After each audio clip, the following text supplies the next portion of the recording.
दोस्तों, आज हम इस वीडियो में उन 7 आदतों के बारे में बताने जा रहा हूं जो आपको बर्बाद कर रही हैं। तो चलिए शुरू करते हैं। बात शुरू करत एटीट्यूड से। नेपोलियन में बहुत सी क्वालिटी थी जिसकी वजह से उन्हें हिस्ट्री का ग्रेटेस्ट जनरल माना जाता है, लेकिन उनकी जो सबसे बैड ही क्वालिटी थी वो थी उनकी बाउंडलेस एनर्जी। कैंपेन्स के टाइम में वो हर रोज 18 से 20 घंटे तक काम करते थे और अगर जरूरत पड़ी हत्ती तो वो कई रातें सोते भी नहीं। उन्हें वॉर के बारे में हर डिटेल्स पता रहता था। कई बार तो वो मीलों तक घोड़ों की सवारी करते और ट्रैवल करके वापस आकर फिर से काम करने लगते। बायोग्राफर्स मानते हैं कि वो कभी भी संतुष्ट नहीं होते थे। 1796 में उन्होंने फ्रांस को इटली से जिताया। जैसे ही ये वॉर खत्म हुई, वो अपनी फ्रांस आर्मी को इजिप्ट को वॉर के लिए ले गए। जब उन्हें लगा कि इजिप्ट के साथ वॉर ठीक नहीं चल रही है और उन्हें उनके तरीके से काम नहीं करने दिया जा रहा है, तो वो फटाफट फ्रांस पहुंचे और कंस्पिरेसी करके वहां के फर्स्ट काउंसिल बन गए। जैसे ही ये काम खत्म हुआ, वैसे ही वह इटली के साथ एक और वॉर पर चले गए और ऐसे ही एक के बाद एक अगले कैंपेन में जाते, और वो भी बिना रुके एक लिमिटलेस एनर्जी के साथ होता। ये है कि जब भी हम चलता है एटीट्यूड रखते हैं तो हम बोर हो जाते हैं। नेपोलियन कहते हैं कि हम में एनर्जी की कमी तभी होती है जब हम खुद की कैपेबिलिटी से हल्के चैलेंजेस खुद को दे देते हैं। अगर हम रिस्क लेते हैं तो हमारी माइंड और बॉडी में इतनी एनर्जी आ जाएगी कि हम वो आर्काइव कर लेंगे कि वो जो हमने कभी सोचा भी नहीं था। इसीलिए never settle down and make risk a constant practice. Number 2, करना नहीं सिर्फ सोचना। डेल बताते हैं कि 1943 में एक बार वो पूल में कूदने की कोशिश कर रहे थे, लेकिन जिस लकाडी पर वो खड़े थे वो टूट गई और फ्लोर पे वो आकर जोर से गिरे। उन्हें हॉस्पिटल ले जाया गया और डॉक्टर ने उन्हें बताया कि उनके रिब्स टूट गए हैं और एक रिब ने उनकी राइट लंग्स को पंक्चर कर दिया है। वो 3 महीने तक हॉस्पिटल में रहे, लेकिन उसके बाद डॉक्टर ने कहा कि अभी तक कुछ भी इंप्रूवमेंट्स नहीं है। डेल को बहुत शॉक लगा कि 3 महीने हो गए लेकिन मुझ में कोई इंप्रूवमेंट नहीं है। उन्होंने इस पर काफी देर तक सोचा कि ऐसा इसीलिए है क्योंकि वो पूरे दिन बस लेटे रहते हैं और अपने बीमारी के बारे में सोचते रहते हैं, और इसीलिए शायद उनकी बॉडी रिकवर नहीं कर रही है। डेल ने फिर डॉक्टर को बोला कि आप मुझे 7 वाले वार्ड में शिफ्ट कर दे, जिसका नाम था कंट्री क्लब, जहां पर पेशेंट अपने मर्जी का कोई भी काम कर सकते हैं। डेल को वहां शिफ्ट कर दिया गया। उसके बाद डेल ने वहां आयल पेंटिंग सीखी, साइकोलॉजी के ऊपर बहुत सारी बुक्स पार ही, कॉन्ट्रैक्ट ब्रिज गेम खेली। वो इन एक्टिविटी में इतना ज्यादा बिजी हो गए थे कि उन्हें अपने बीमारी का कुछ याद ही नहीं रहा। डेल खुश तब हुए अगले 3 महीने गुजरने के बाद पूरा मेडिकल स्टाफ उन्हें कांग्रेट्स करने आया कि उन्होंने अमेजिंग रिकवरी की है और वो घर जा सकते हैं। तो पॉइंट ये है कि जब हम बैठकर अपने लाइफ के बारे में चिंता करते रहते हैं तो कोई इंप्रूवमेंट नहीं होती, ना ही डेल की तरह हेल्थ की और ना लाइफ में किसी और चीज की। लेकिन जब हम अपना माइंड टेंशन से हटाकर किसी एक्शन को एक्सिक्यूट करने के लिए लगाते हैं तो इंप्रूवमेंट्स होना स्टार्ट हो जाती है। नंबर 3, डर का सामना ना करना। वर्ल्ड वॉर में जॉर्ज पैटन यूएसए आर्मी के जनरल थे, जिनके मैक्सिमम फैमिली मेंबर्स भी आर्मी में जनरल और कर्नल की पोजीशन में सर्व करके सिविल वॉर के दौरान शहीद हुए थे। वर्ल्ड वॉर 1 में 1918 के दौरान पैटन पहली बार वॉर में उतरे। पैटन ने टैंक डिवीजन संभली हुई थी। पैटन ने किसी तरह अपनी American infantry army mountain top तक पहुंचा दी, लेकिन तब जर्मनस उन पर फायर करने लगी, जिसकी वजह से उन्हें और उनकी आर्मी को वहां पर कवर लेना पड़ेगा। जल्दी ही पैटन को पता चल गया था कि वो लोग फंस गए हैं। अगर वो पीछे की तरफ जाते हैं तो हिल के साइड से उन पर फायरिंग होगी, और अगर वो आगे बढ़ते हैं तो जर्मनस मशीन गन से उन सबों उन्हें मार देंगे। पैटन डर गए, उनकी टांगें कांपने लगी, लेकिन फिर उन्हें अपनी फैमिली में उन सब की याद आई जो आर्मी में शहीद हुए थे। पैटन को ऐसा लगा कि मनो वो सब पैटन को शहीद होने के लिए बुला रहे हैं। जॉर्ज पैटन को लगा कि उन्हें मरना ही है तो मैं पीछे हटकर नहीं बल्कि आगे भी आज कर मरूंगा। पैटन अपनी आर्मी को आर्डर देने के लिए जैसे ही खड़ी दिए हुए, उनकी टांग में गोली लगी और वो गिर गए, पर किसी तरह वो सब वहां से निकल गए। उसके बाद से यहां तक कि जब वह जर्नल भी बन गए, उन्होंने एक आदत बना ली थी कि जब भी किसी वॉर की रिपोर्टिंग लेनी होगी तो वह फ्रंट लाइंस में जाकर खुद ही रिपोर्टिंग लेंगे ताकि वह बार बार अपने डर पर काबू कर सके। इस स्टोरी से हमें दो सीख मिलती है। पहला, डर से छुपने से बेहतर है कि हम डर का सामना करें, क्योंकि डर की वजह से हम फ्रीज हो जाते हैं और कोई भी एक्शन नहीं ले पाते हैं। दूसरी सीख हमें ये मिलती है कि जब हम डर जाते हैं और अपना प्रेजेंस ONF माइंड छोड़ डैश देते हैं, तो हम सिर्फ खुद की ही नहीं बल्कि अपनी फैमिली, अपनी ग्रुप्स, अपनी फ्रेंड्स की नजरों में भी गिर जाते हैं। अगर हम लीडर हैं तो हमें बहुत से लोग देख रहे हैं, इसीलिए हमें अपना कंपोजर रखकर ही डिसीजन लेना चाहिए। नंबर 4, बहुत ज्यादा चिंता करना। जोसेफ अपनी स्टोरी बताते हैं कि जब मैं छोटा था तब से ही मैं हर चीज के बारे में परेशान रहता था। कई चीजें जिनसे मैं परेशान रहता था वो रियल भी नहीं थी।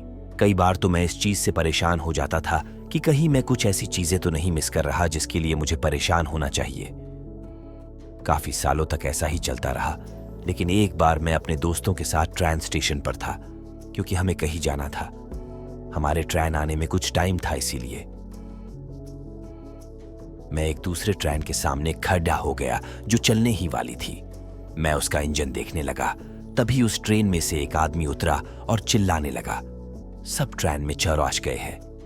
उसने थोड़ी देर देखा और जैसे ही ग्रीन लाइट हुई उसके बाद ट्रेन स्टार्ट हो गई और अपनी 2500 किलोमीटर्स की जर्नी स्टार्ट की। जोसेफ कहते हैं कि पता नहीं क्यों मुझसे ये लाइन कुछ कनेक्ट हो गई। मैं उस ट्रेन और उस आदमी के बारे में सोचता रहा कि वह 2500 किलोमीटर्स की जर्नी तय करने वाले हैं और उन्हें इसकी फिक्र नहीं है कि क्या पता रास्ते में एक्सीडेंट हो जाए, कुछ डिले हो जाए, ट्रेन में खराबी हो जाए। वो बस चल दिए और मैं लाइफ में बस ये सोचकर टेंशन लेता रहा कि आगे क्या होगा, और हर वक्त ये सोचते रहता कि जब लाइफ में सारी लाइट ग्रीन होंगी मैं तभी आगे बढ़ूंगा। लेकिन इस ट्रेन के एग्जाम्पल अब मैंने टेंशन लेना छोड़ दिया है। जब सिग्नल मिल जाए तो चल पड़े हो, जब प्रॉब्लम आ जाए उसे तभी हैंडल करो। 5, लोगों के बारे में सोचना। यार, अगर ये ड्रेस पहन ली तो लोग क्या सोचेंगे? अगर सस्ता सेल फोन लेकर पार्टी में चला गया तो सब मुझ गरीब समझेंगे। अगर मैंने आंटी को बता दिया कि मेरी जॉब नहीं लगी है तो वो क्या सोचेंगी? हम में से हर कोई बहुत ही इनसिक्योर होता है। हमें लगता है कि बस हर इंसान सारे काम छोड़ डीएच कर हमारे बारे में ही सोच रहा है, जबकि दूसरे इंसान को भी यही लग रहा होता है। जेफ बेजोस बोलते हैं कि अगर तुम्हें ऐसे कभी भी फीलिंग आते हैं और ऐसा लगता है कि सोशल प्रेशर बहुत ज्यादा हो गया है, तो एक बार घर से बाहर निकले और एक बहुत ही क्राउडेड जगह में जाओ और उस भीड़ को आराम से देखने लग जाओ। उनमें से एक आदमी भी तुम्हारे बारे में नहीं सोच रहा होगा। किसी माँ को अपने बच्चे की चिंता होगी, किसी को अपने जॉब की, किसी को अपने स्कूल असाइनमेंट की। इसीलिए हमें अपने काम के बारे में सोचना चाहिए, ना कि औरों के बारे में सोचकर अपने डिसीजन चेंज करने चाहिए। नंबर 6, अपने गोल्स और सीक्रेट्स शेयर करना। नासा के एस्ट्रोनॉट गैरेट रीजमैन, जिन्होंने इलोन मस्क के साथ काम किया है, वो बताते हैं कि इलोन मस्क हमेशा लोगों से उसी टॉपिक के बारे में बात करते हैं जिनके बारे में उन्हें पता होता है। फॉर एग्जाम्पल, इलोन मस्क ने गैरेट से कभी भी न्यूरालिंक कंपनी के बारे में बात नहीं करी, क्योंकि गैरेट एक एस्ट्रोनॉट है, ना कि बायोलॉजिस्ट, और ये एक मेथड है जिससे इलोन काफी अच्छे तरीके से अपना टाइम मैनेज करते हैं। लेकिन नॉर्मल इंसान अपने ड्रीम्स हर किसी से शेयर करने लगता है, स्पेशली नेगेटिव लोगों से या उन लोगों से जो उसके ड्रीम्स कभी समझते ही नहीं। और यही रीजन है जो कि हमें नेगेटिविटी वापस मिलती है, जिससे खुद के गोल्स की तीव्रता कम हो जाती है। इसीलिए चाणक्य ने भी कहा था कि कभी भी अपने गोल्स और अपने सीक्रेट्स किसी के साथ शेयर मत करो। नंबर 7, गलत लोगों को चुनना। एक स्टडी से पता चला है कि मैक्सिमम लोग, यंग एज लोग, स्मोकिंग के हैबिट्स में फंस जाते हैं। इस यंग एज में उन्हें स्मोकिंग की आदत इसीलिए नहीं पड़ी रहती क्योंकि उन्हें धुआं अच्छा लगता है, बल्कि मैक्सिमम को इसकी आदत इसीलिए पड़ी रहती है क्योंकि वो किसी गलत इंसान को कॉन्शियस या सबकॉन्शियस अपना हीरो मान लेते हैं। हो सकता है कि वो हीरो किसी गली का गुंडा हो जिसे उस एलएलडी डहाके ने स्कूल समझ लिया, या फिर कोई मूवी का हीरो हो। इसीलिए बेटर यही है कि उसे हम अपना हीरो माने जो हमें ठीक डायरेक्शन में लेकर जाए, और इसके लिए हमें खुद को उसी कंटेंट को एक्सपोज करना है जिससे हमारी ब्रेन की प्रोग्रामिंग बेटर तरीके से हो, जैसे कि महान लोगों की बुक्स या उनकी कंपनी। तभी हम इंप्रूव कर सकते हैं। तो दोस्तों, आज हमने 7 आदतें देखी जो हमारी लाइफ को बर्बाद कर सकती है। 1, एटीट्यूड, जिसमें हमने नेपोलियन की स्टोरी देखी थी कि वो चलता है एटीट्यूड नहीं, बल्कि खुद को हमेशा चैलेंज करने में बिलीव करते थे। इसीलिए हिस्ट्री बुक्स में हमने उनका नाम पढ़ा है। 2. नो एक्शन ओनली थिंकिंग, जिसमें हमने देखा था कि कैसे हम सिर्फ सोचने से स्ट्रेस लेवल कितना इंक्रीज हो जाता है, जिससे बॉडी भी रिकवर नहीं होती। 3. रनिंग फ्रॉम फियर्स, इसमें हमने देखा था कि जॉर्ज पैटन जब एक वॉर में डर गए थे तो उस डर को हटाने के लिए वो बार बार वॉर की फ्रंट लाइंस में जाते और खुद रिपोर्ट लेते ताकि उनका ये डर ही खत्म हो जाए। 4. वरीइंग टू मच, जिसमें हमने जोसेफ की स्टोरी देखी थी कि कैसे एक नॉर्मल ट्रेन की जर्नी से उनको लेशन मिला कि किस तरीके से 2500 किलोमीटर्स के जर्नी के लिए भी उनके ओन ऑपरेटर्स टेंशन नहीं लेते थे, बस सामने जितना टारगेट है उसी के अकॉर्डिंग एक एक माइल कवर करते थे। 5. बीइंग इनसिक्योर, जिसमें हमने देखा था कि हम हमेशा ये सोचते रहते हैं कि और लोग हमारे बारे में क्या सोचेंगे, लेकिन अगर हम एक भीड़ीच वाले इलाके में जाए तो हमें पता चल जाएगा कि किसी को भी हमारी परवाह नहीं है। इसीलिए हमें खुद की समझ से एक्शन लेनी चाहिए, ना कि सोशल प्रेशर में आकर के। 6.